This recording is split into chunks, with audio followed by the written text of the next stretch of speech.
ऐसे में तमाम जानकारी के लिए हमारे साथ हमारे संवाददाता भी अलग अलग राज्यों से हमारे साथ जुड़ चुके हैं। कमलेश हमारे साथ केरल से जुड़ चुके हैं और खुशबू हमारे साथ असम से जुड़ चुकी हैं। सबसे पहले केरल का रुख कर लेते हैं। कमलेश, केरल में जिस तरह से आज वोटिंग चल रही है और सीधे सीधे जो यहाँ पर टक्कर है देखी जा रही है यूडीएफ के बीच में और साथ ही साथ एनडीए की यहाँ पर जिस तरीके से टक्कर है, क्या लगता है किस तरह के रुझान होंगे, कौन सी पार्टी किसको कितनी टक्कर दे पाएगी? देखिए, निश्चित रूप से जो ट्रेंड रहा है केरलम का टर्म यूडीएफ और एलडीएफ के बीच ही मुकाबला होता रहा लगातार और पिछले अब करीब 2 दशकों का इतिहास यही है कि लेकिन पिछली बार जो है एलडीएफ ने ये ट्रेंड तोड़ा था और एलडीएफ लगातार 2 बार से सत्ता में है। मुश्किल से एलडीएफ और यूडीएफ के बीच जो वोट परसेंटेज है महज 6% का अंतर है। 45% अगर एलडीएफ को वोट मिले थे तो 39% यूडीएफ को वोट मिले थे। तो इस बार भी टक्कर तो इसी दोनों एलायंस के बीच है। लेकिन एक तीसरा बीजेपी बहुत दमखम के साथ हो रही है। बीजेपी दमखम के साथ इसलिए उतरी है कि वो इस बार अलग भूमिका में ये है कि बीजेपी ने इस बार वोट कटुए की भूमिका में नहीं, यानी ऐसी पार्टी बन के नहीं उभर रही है जो दूसरी पार्टी को हरा या जिता रहा है। बीजेपी अपना वोट शेयर बढ़ाना चाहती है और हालांकि 2021 का जो विधानसभा का चुनाव था बीजेपी के लिए ठीक नहीं था। एकमात्र सीट बीजेपी के खाते में जो थी वो त्रिपुरम की, वो बीजेपी ने लूज कर दी 2021 के चुनाव में। लेकिन इस बार क्योंकि त्रिशूर जो लोकसभा कंस्टिट्यूंसी बीजेपी के पास है, तिरुवनंतपुरम से खुद बीजेपी के जो प्रेसिडेंट हैं वो चुनाव लड़ रहे हैं और करीब ऐसी जानकारी है जो बीजेपी के इंटरनल सोर्स की लगभग 10 से 12 सीट ऐसे हैं जहां बीजेपी फाइट में। तो अगर ये 10 से 12 सीट बीजेपी के खाते में आती है तो आपको एक दिलचस्प और त्रिकोणीय मुकाबला आपको देखने को मिल सकता है और उसमें हो सकता है कि बीजेपी आपको किंग मेकर की भूमिका में दिखाई पड़े। लेकिन जैसा मैंने आपको कहा कि चूंकि केरला की जो आबादी है 45% के आसपास वो मुस्लिम और क्रिश्चियन की है, बीजेपी तब तक गेन नहीं कर पाएगी इस इलाके में, इस केरला में, जब तक कि इस 2 में से जो मेजर कंस्टिट्यूएंसी है उसमें से किसी एक को साथ नहीं ले। इसलिए बीजेपी ने आपको इस बार कई क्रिश्चियन कैंडिडेट को भी मैदान में उतारा है। हालांकि जो बीजेपी की ओर से 78 सीट बीजेपी खुद लड़ी, बाकी अपने एलायंस की पार्टी की तरफ से। तो बीजेपी की कोशिश ये है कि दमदार उपस्थिति दर्ज की जाए, लेकिन इसमें कोई शक नहीं कि इस बार एलडीएफ और यूडीएफ के बीच मुकाबला है और ये देखना होगा कि क्या विजयन हैट्रिक लगा पाते हैं या नहीं, या फिर क्या यूडीएफ जो कांग्रेस के नेतृत्व वाली यूडीएफ है वो सत्ता में आती है या फिर विजयन ही तीसरी बार हैट्रिक लगाते हैं। जी अब जरा असम का भी रुख कर लेते हैं। खुशबू हमारे साथ जुड़ी हुई हैं। खुशबू, ऐसे में असम की यहाँ पर बात कर रहे हैं, यहाँ पर भी वोटिंग लगातार जारी है। क्या लगता है यहाँ पर हेमंता बिस्वा शर्मा को लेकर बीते दिनों पहले जिस तरीके से उनकी पत्नी पर आरोप लगे हैं, क्या लगता है उन आरोपों का और जिस तरह की छवि यहाँ पर हेमंता बिस्वा शर्मा की बनी है उसका इस वोट पर असर पड़ेगा? उनके वोट बैंक पर कोई असर पड़ता नजर आएगा?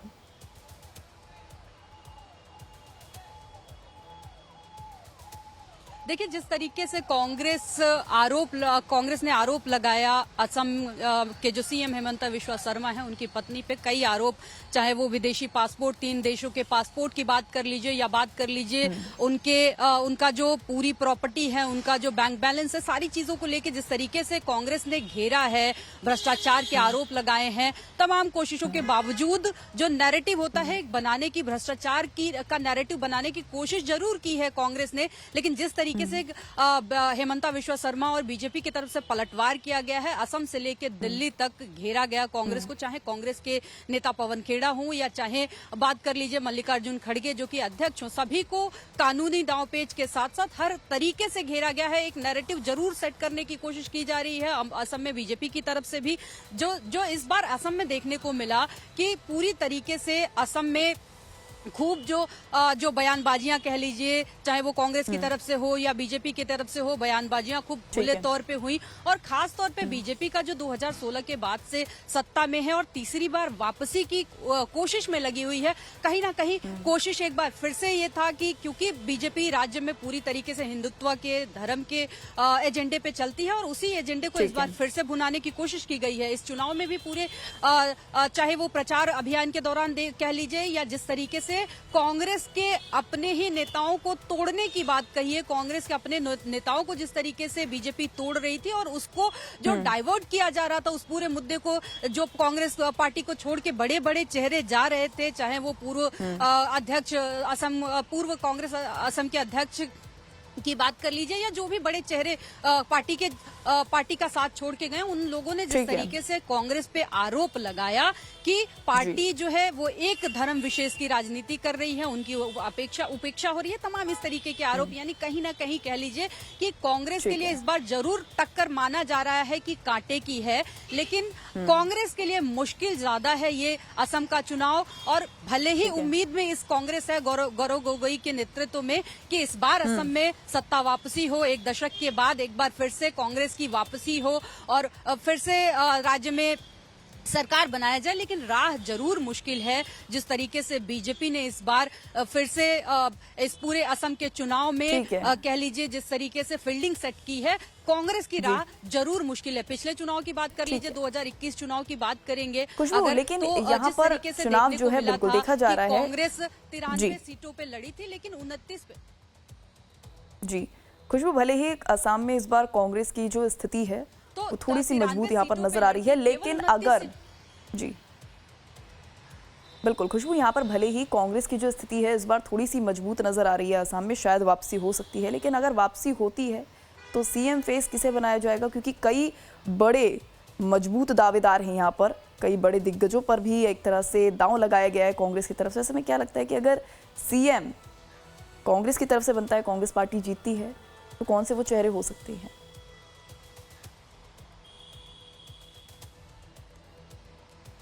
देखिए, ऑफिशियली अभी तक पार्टी की तरफ से किसी का नाम घोषित नहीं किया गया है, लेकिन असम का पूरा चुनाव जो है वो गौरव गोगोई के चेहरे पे लड़ा जा रहा है और पूरी संभावना यही है कि अगर सत्ता में वापसी होती है पार्टी की असम में, तो जरूर जो मुख्यमंत्री का मुख्य चेहरा कह लीजिए वो गौरव गोगोई ही होंगे। और जिस तरीके से गौरव गोगोई इस पूरे चुनाव में सक्रिय रहे हैं, कहीं ना कहीं सीधे तौर पे उनकी सीएम फेस की जो दावेदारी है वो क्लियर करती है। हालांकि औपचारिक घोषणाएं नहीं हुई है, लेकिन जब सीईसी की मीटिंग्स हो रही थी या जब पार्टी जो अनाउंसमेंट कर रही थी उसमें साफ तौर पे कहा गया था कि गौरव गोगोई के नेतृत्व में ही असम में जो कांग्रेस है वो चुनाव लड़ रही है। हालांकि अब देखना ये होगा कि सत्ता में वापसी होती है कि नहीं। उम्मीद बिल्कुल, ये अपने आप में अहम सवाल बना हुआ है। जिस तरीके से 2021 चुनाव का रुख देखने को मिला था, भले ही पार्टी। ठीक है, अब जरा यहाँ पर कमलेश का भी रुख कर लेते हैं। कमलेश जी, आपको क्या लगता है यहाँ पर केरल की अगर हम बात कर रहे हैं तो ऐसे में पिनाराई विजयन के लिए ये वाला जो चुनाव है कितना ज्यादा चैलेंजिंग, चुनौतीपूर्वक हो सकता है? देखिए, बेहद रणनीतिक अंतर है दोनों यूडीएफ और एलडीएफ में, और चुनौती निश्चित रूप से है क्योंकि दोनों का जो कॉम्बिनेशन है, दोनों का जो वोट बैंक है सेम ही है, दोनों सोम वोट बैंक के आधार पर चुनाव जीतते हैं, दोनों मुस्लिम और क्रिश्चियन के वोट पे चुनाव जीतते हैं। लेकिन यूडीएफ में जो जिसको कांग्रेस लीड कर रही है उसका एक बनावट है। बनावट ये है कि कांग्रेस जिस पार्टी को लीड कर रही है उसमें माइनॉरिटी, उसमें आप कह सकते हैं कि कई माइनॉरिटी संगठन भी उनके साथ में, खास इसमें कि सबसे बड़ी पार्टी इस इंडियन मुस्लिम लीग की पार्टी है जो 26 सीटों पर चुनाव लड़ रही है। और इस बार कांग्रेस ने क्या किया है कि कांग्रेस ने अपने 20 कैंडिडेट को छोड़कर, 20 जो कैंडिडेट जो पहली 2021 में जीते थे उसको छोड़ करके उनमें से अधिकतर को, मतलब 90% चेहरे उन्हें बदल दिए हैं। तो बीजेपी नए दमखम के साथ, ये कांग्रेस नए दमखम के साथ उतरी। वहीं दूसरी जब एलडीएफ जो है, एलडीएफ ने कोई बड़ा बदलाव नहीं किया। एलडीएफ ने मात्र 4 सीटें चेंज की है। बाकी एलडीएफ जो 77 उनके 99 कैंडिडेट जीत के आए थे उसमें 77 कैंडिडेट को रिटेन किया है। मतलब एलडीएफ पुराने चेहरे के साथ उतरी, जबकि जो यूडीएफ है वो नए चेहरों के साथ उतरी। ये अंतर है दोनों पार्टियों में। जैसा मैंने आपको कहा कि चूंकि इस बार 5.5 लाख के आसपास ऐसी आबादी है केरल में जो पहली बार अब वोटिंग कर रही है, चूंकि 2 करोड़ 71 लाख वोटर वहां है और उसमें 5.5 लाख ऐसे लोग, ऐसे युवा हैं जो पहली बार वोट कर रहे हैं। तो ये बड़ा चंक है, यानी लगभग 10% के आसपास ऐसी आबादी है जो पहली बार वोट करेगी। और इसके अलावा जो एसआईआर का प्रोसेस वहां हुआ, एसआईआर के प्रोसेस में लगभग 8% के आसपास वहां नाम कटे हैं। तो केरल में, और तीसरी सबसे बड़ा फैक्टर वहां ये है कि ये केरल पहला स्टेट है जहां जो पुरुष मतदाता है उनसे ज्यादा मुस्लिम, वहां महिला मतदाता ज्यादा है। 1,31,00,000 महिला मतदाता है और पुरुष मतदाता 1,22,00,000 के आसपास। तो महिला वहां वो डिसाइडिंग है, इसलिए 3-4 फैक्टर है। और ये तीनों 4 फैक्टर में किसी ना तो एलडीएफ का ना यूडीएफ का किसी का भी कोर बेट, दोनों का कोर वोट बैंक एक ही है। ऐसी स्थिति में अगर जैसे मैंने कहा कि पिछली चुनाव में मात्र 5.5% का वोट का अंतर था, अगर थोड़ा बहुत स्विंग हुआ तो कोई भी पार्टी जीत सकती है। लेकिन धरातल पे एलडीएफ जो है वो काफी मजबूत दिख रही है, विजन काफी मजबूत दिख रहे हैं, उनकी पार्टी काफी एग्रेसिव दिख रही है। वही जैसे मैंने कहा कि कांग्रेस पार्टी में क्योंकि नए चेहरों को आगे किया गया है, पिछली बार 41 सीट ही एलडीएफ के पास थी, इसलिए इस बार पल्ला जरूर विजन का भारी दिख रहा है। ठीक है। अब जरा असम का पूरे तरीके से रुख कर लेते हैं, असम की जनता का रुख कर लेते हैं कि असम की जनता का इस मतदान को लेकर क्या कुछ कहना है, किस तरह के मुद्दों के आधार पर वो वोट करने के लिए पहुंच रहे हैं, क्या कुछ कहना है उनका, सुनिए। अच्छा कुछ उम्मीद कर रहा, कुछ अच्छा हो जाए, वही सोच के दिया है जी। उम्मीद तो यही है कि जो सरकार बने अच्छा बने, ठीक है, शिक्षा के ऊपर बात करे और डेवलपमेंट के ऊपर काम करे, मतलब यही मेरा उम्मीद है। इस उम्मीद से वोट डाला हूँ। इस बस परिवर्तन के लिए हम लोग वोट किए हैं। हम लोग का बहुत सा काम है, जैसे हम लोग का इधर में बहुत समस्या है, एम्प्लॉयमेंट का और बहुत सा है, रास्ता घाट का है, इसीलिए हम लोग परिवर्तन के लिए वोट डाला है। ठीक है, चलिए अब रुक कर लेते हैं खुशबू का। खुशबू हमारे साथ लगातार जुड़ी हुई हैं। खुशबू, ऐसे में जानकारी है कि इस बार बहुत से ऐसे भी मतदाता हैं जो कि युवा हैं और युवा मतदाता भी अपने मुद्दों को लेकर वोट डालने के लिए पहुंच रहे हैं। ऐसे में क्या लगता है उन युवा मतदाताओं के मतदान से इस बार के वोटिंग बैंक पर असर पड़ सकता है, और अगर पड़ता है तो ये किसके फेवर में जाएगा, इसको लेकर किस तरह से तस्वीरें सामने आ रही हैं?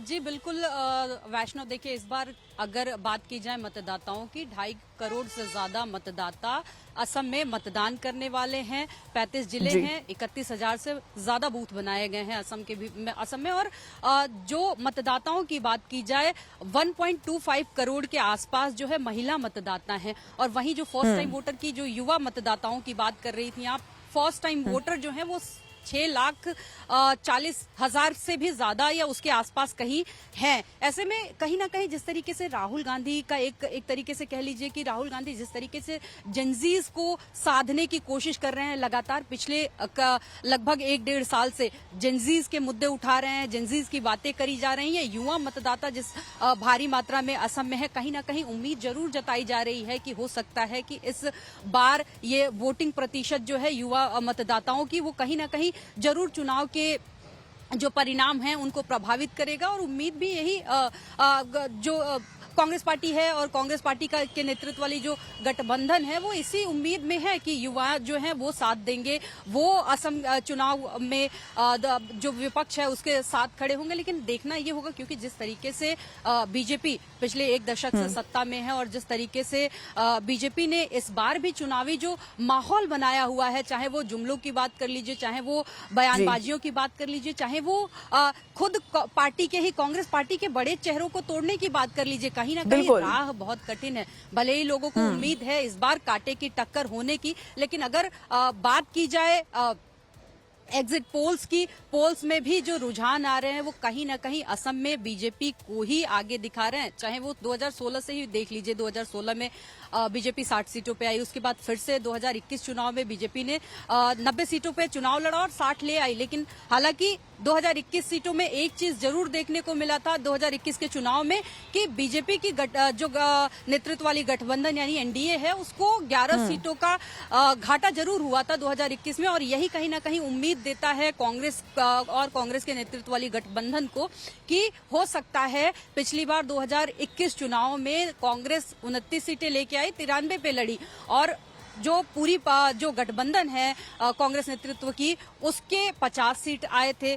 लेकिन इस बार उम्मीद ये जताया जा रहा है, और जो जिस तरीके से, चाहे अगर असम के लोगों की बात कर लीजिए, असम के लोग, कई लोग ये कहते हुए कई लोग ये कह रहे हैं कि बदलाव होगा, बदलाव के लिए वोट कर रहे हैं, या वहां के उस असम के जो भी जो बुद्धिजीवी लोग कह लीजिए, एक कहीं ना कहीं टक्कर जरूर मान रहे हैं। इस बार का चुनाव एक तरफा नहीं देखा जा रहा है। असम में बीजेपी और कांग्रेस के बीच कड़ी टक्कर देखी जा रही है। अगर वोट प्रतिशत की बात करी जाए तो वोट प्रतिशत में भी असम में ठीक ठाक वोट प्रतिशत एग्जिट पोल दिखा रहे हैं कांग्रेस के लिए और कांग्रेस के नेतृत्व के लिए। लेकिन देखना ये होगा कि अब जबकि आज फैसला कर ही रही है जनता, असम की जनता, तो किसको वोट किसकी जो नेतृत्व है, किसका गठबंधन जो है वो सत्ता में आएगा। लेकिन फिलहाल अभी ये कहना जल्दबाजी हो जाएगी कि बीजेपी की एनडीए की सरकार बनेगी या कांग्रेस के नेतृत्व के गठबंधन की। बिल्कुल, फिलहाल अभी ये भविष्य के गर्भ में है। बिल्कुल, जब परिणाम आएंगे उसके बाद तस्वीरें साफ हो जाएंगी। लेकिन फिलहाल जी खुशबू, लेकिन ऐसे में क्योंकि आपने यहाँ पर कांटे की टक्कर का जिक्र किया है, तो ऐसे में कुछ हॉट सीटें भी हैं असम में। और सबसे पहले अगर हम असम की राजधानी दिसपुर की ही बात कर लें तो वहां पर सीधे सीधे जो टक्कर बीजेपी और कांग्रेस में देखने को मिल रही है, बीजेपी से यहाँ पर प्रद्युत बोरदोलोई हैं जबकि कांग्रेस से यहाँ पर मीरा है। ऐसे में क्या लगता है कितनी कांटे की टक्कर इस सीट पर, राजधानी पर देखने को मिलेगी?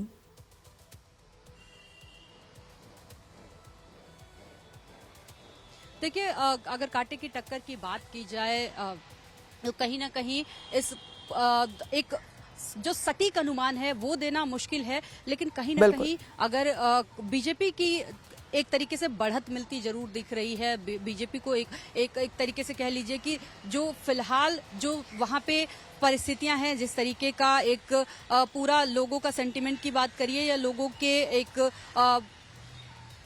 रुझान की बात करिए, उसमें जरूर बीजेपी को बढ़त मिलते बताया जा रहा है अभी फिलहाल। लेकिन फिलहाल ये कहना मुश्किल होगा कि सीट पे बीजेपी की का कैंडिडेट जीतेगा या कांग्रेस का कैंडिडेट जीतेगा। ये जल्दबाजी जरूर हो जाएगी कहना। लेकिन कहीं ना कहीं जो फिलहाल जो रुझान है, जो या फिर जो जानकार हैं असम के, उनके हिसाब से अगर बात करी जाए तो बीजेपी को इस सीट पे बढ़त मिलती नजर आ रही है।